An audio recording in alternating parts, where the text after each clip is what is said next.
everyone, Sarah here. Welcome back to my channel, Never Out of Books. Today I'm wrapping up April for you. April was an interesting month. I started some things, I finished some things, I don't remember some things. You know, I guess it's kind of like a typical reading month for overall I read 11 books in April. Several of them were audio, which is a little different for me. And I made some decent progress on seasonal series, and I made some decent progress on emptying my shelves. So, you know, it was okay. Overall, I don't think I gave anything 5 stars, but it was all right. I didn't feel like pulling some books off my shelves, so forgive me if I use my phone to show you the covers. But I read Skink No Surrender by Carl Hiaasen. This is part of the Skink series, although you can read these books in any order. Carl Hiaasen tends to write satire, all set in Florida. Generally, environmentalism is a theme of his books, and the taking down of large corporation. This is his only young adult book that I know about. Anyway, I have read all of his children's books, love them all. And my daughter did too. They were great, fun books. This one was a bit of a disappointment when it comes to Carl Hiaasen. I did not really enjoy this very much. It was a 3-star read, but I didn't feel like the great environmentalism story in this one that I normally get with, like, the bad guy gets what's coming to them at the end sort of deal. So it wasn't quite as satisfying as some of his other books.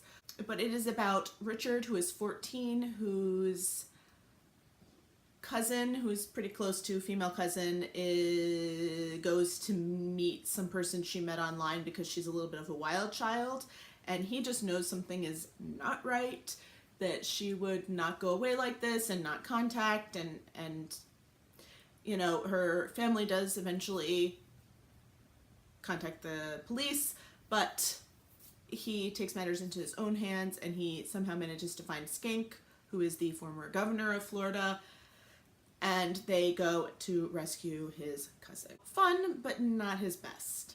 Then I read a cozy mystery, Plum Tea Crazy by Laura Childs, that you cannot see. Dun, dun, dun. So this I got from the library, and it is the 19th book in the Tea Shop Mystery series, which is a mystery series that I absolutely love. They are set in Charleston in a tea shop owned by Theodosia. And in this one, at one of their friends' mansions, someone is killed, and they have to solve this mystery. In this book, she kind of tends to fall into information more than actively looking and to solve the mystery. She tends to just kind of get herself in the wrong, either the right spot or the wrong spot, depending on how you think about it.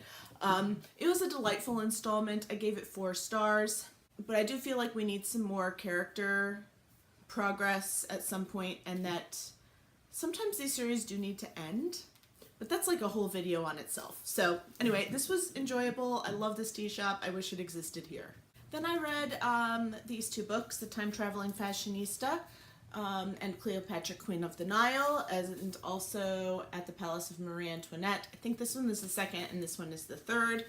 I read the first one a while ago. I thought these would be fun for my daughter to read, but they're not going to be her style, and to be honest, these were big disappointments to me, the first one in particular. But this is about a 12-year-old girl who is a time-traveling fashionista. She gets invited by these 2 old ladies. She loves vintage clothes. She's all about the fashion and vintage and this and that to find clothes. When she tries on a dress, sometimes she goes back in time.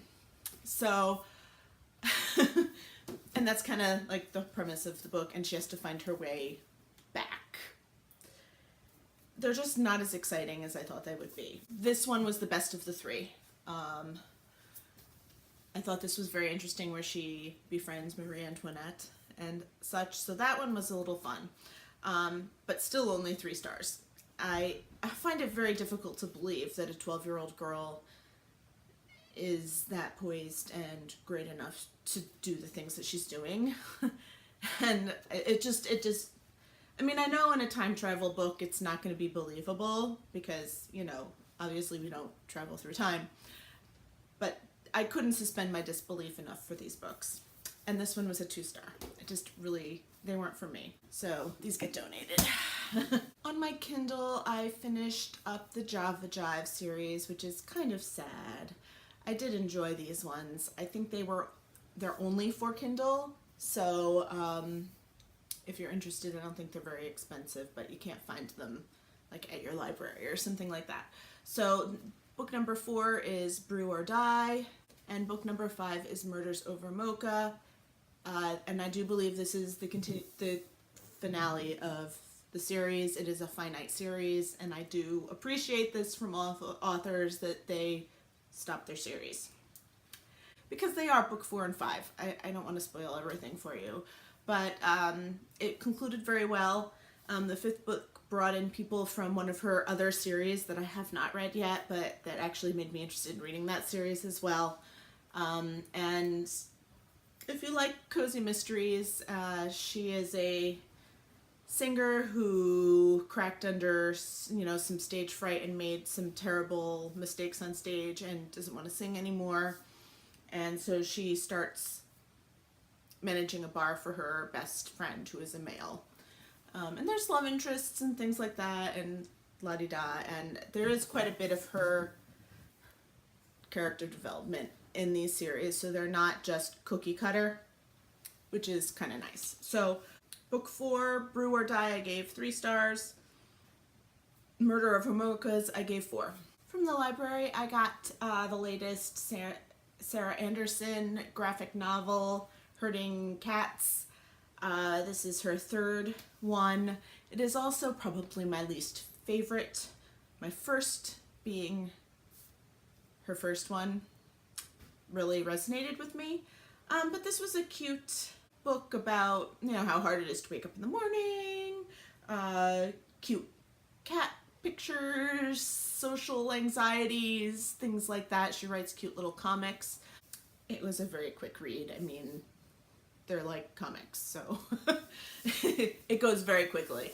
But this was probably my least favorite of the 3 so far, but definitely a lot of fun if you like something quick to read, you like a comic, and you have a library close by, because I wouldn't buy these. I was loading up my Kindle for vacation, and I found this book, which I don't have a cover for, and it was by Susan Mallory, and I tend to like her women's fiction books, so I thought this was a new women's fiction book. It was called Desert Rogues. Little did I know that was only like the first part of the title, and that it is an old re-released Harlequin Presents novel. So I gave it 3 stars. I mean, the writing is still Susan Mallory, but it wasn't quite my style, and it didn't, you know, quite suit my taste. Let's just put it that way. So, you know, 3 stars because it is Susan Mallory. She is an excellent writer, but the content wasn't quite what I was looking for, so it was a bit disappointing. For my audiobooks, I think my audiobooks were the best books that I read last month. Absolutely the best. So I'd been listening to this one for a while, but The Island at the Center of the World by Russell Shorto. So this is a nonfiction, and it is about, actually the rest of the title is The Epic Story of Dutch Manhattan, the Forgotten Colony That Shaped America. I gave this one 4 stars. It was very eye-opening and very interesting.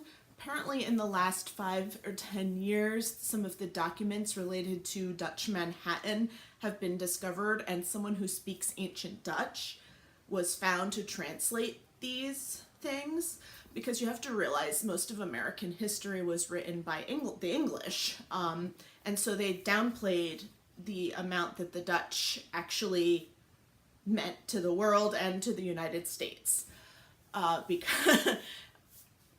because, you know, obviously.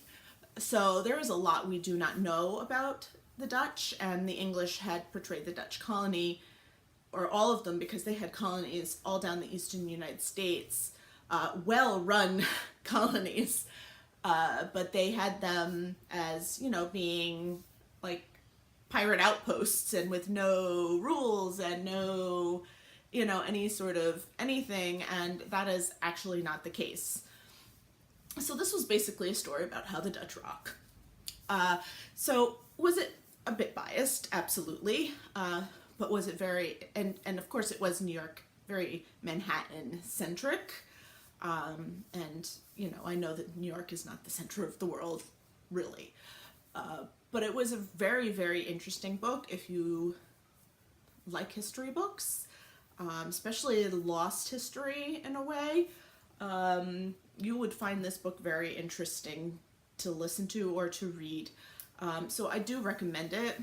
And of course, living in this area, there are a lot of names that are from the Dutch. So I do kind of see it as I travel around and do things. But I mean, it was even bigger than I thought. So it was really a cool book. With my daughter, we listened to Out of My Mind by Sharon Draper. This is a middle grade novel. This is a very inclusive novel. This is a very fantastic novel. This is about Melody, and it is from Melody's first person point of view, and she has cerebral palsy. She cannot speak or control her movements or anything like that.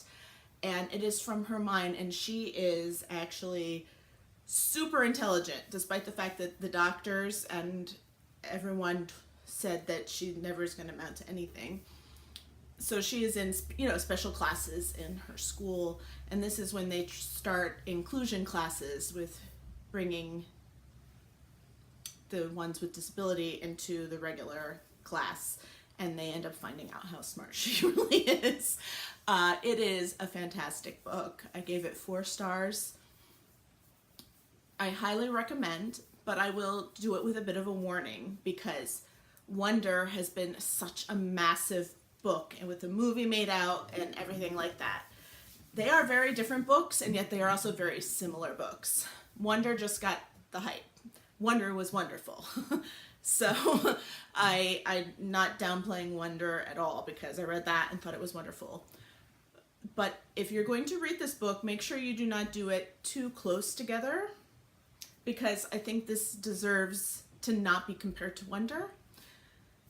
It is a very different book, and it is a very important book, because I think it really shows that you do not know what is in people's minds. You do not know how smart people are just because they can't control their movements, cannot speak. You do not know what is in there. And so to not prejudice people, it is very, very important. So I recommend this book highly. Yes, there are bullying themes, so if you know, have a problem with bullying, of course she's bullied, obviously. You know, just know that as a trigger. But I do recommend you read it. Again, just give it a while in between Wonder, because you will make comparisons, and that is not fair to this book. The last book I read was also an audio, and it is a reread, which I don't generally do. But I read The Secret History of the Pink Carnation by Lauren Willig. I'm finally, it's time. It's time to read this whole series and be done with it, really, to be honest. I think there's 11 books in this series. I have read the first 4, but I didn't remember what was going on and felt that it would be important to reread these first books. And what she does is amazing. I think she's incredibly successful in the way that she writes a modern day story, but only like bits and pieces throughout the whole series. Romance between these two people, but yet writes a very fast-paced, humorous, fun romance in the historical setting at the same time, because you go back and forth. That is very difficult to do, and she does it very, very well. These are humorous, and they are romance, so just know that, but there are some mystery involved as well, and the whole series is a play on The Scarlet Pimpernel. basically. So you have all these spies, and they're all names of flowers. And I think later on in the series, you get some pretty bad women spy schools and things like that going on. So, girl power. Love it. And that is April. So if any of you have read any of these books or wanted to read any of these books or have thoughts on any of these books or any of the things I've said, please leave me stuff down below, and I will talk to you all again soon. Bye-bye.